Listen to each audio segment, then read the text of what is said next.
Եվ հիմա տեսեք, առաջիկա հերթական կամ արտահերթ ընտրություններին ձեր մասնակցության հավանականությունը միանշանակ ոչ չի մասնակցելու 9.8 միանշանակ ուրեմն հիմնականում ոչ 10.7 միանշանակ այո 52.5 հիմնականում այո 17.6 չեն կողմնորոշվել 9%. Հիմա այստեղ ամենակարևորը որ միանշանակ այո մասնակցելու է 52%. Նրան միանում է հիմնականում այոն, որը 17.6 է, այսինքն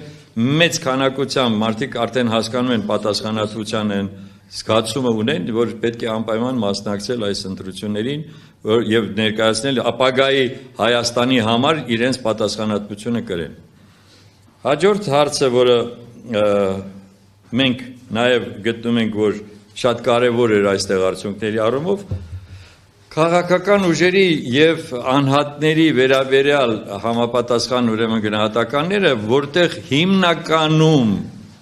ներկայացված է հետեւյալը, չեն կողմնորոշվել 38-40%-ը։ Այսինքն սա տեսեք ասվում է նրա մասին, որ մենք հիմա հատուկ չենք ներկայացնելու ձեզ այն վարկանիշները, որոնք կան եւ կուսակցությունների եւ անհատների եւ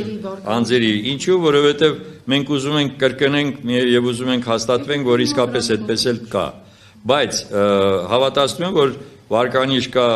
եւ մեր ուժերի նկատմամբ եւ այլն, բայց հարցը դա չի։ Հիմա տեսեք, գլխավոր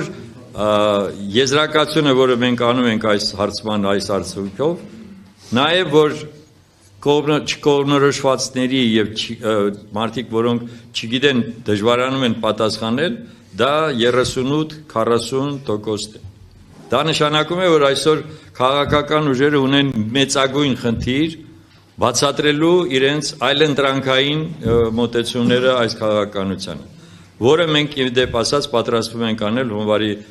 կեսերից հետո, անպայման հրավիրելու ենք մեծ հավաք եւ այդտեղ ներկայացնելու ենք մեր պատկերացումները, հատկապես արտաքին քաղաքականության եւ նաեւ ուրեմն անվտանգության համակարգի հետ կապված, որովհետեւ այսօր ժողովրդի մեր այս հարցման արդյունքը նույնպես մեզ հուշում է, որ մեր ժողովուրդը սպասում է կոնկրետ հարցադրումներ, թե ինչ եք դուք անելու, հասկացանք սրանք ինչ են անում, իսկ դուք ինչպես եք վարվելու, դուք ոնց եք դուրս բերելու երկիրը այս վիճակից։ Այսա կարևորագույն այն ուրեմն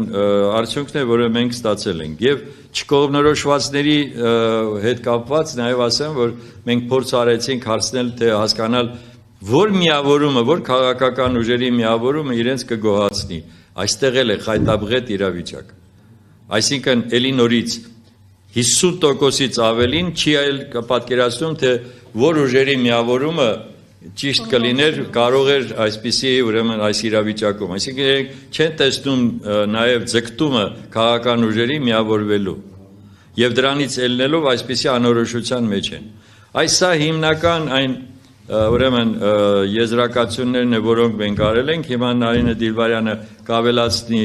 կներկայացնի, մենք կշարունակենք հետո ձեր հարցերին պատասխանելու։ Համեցեք։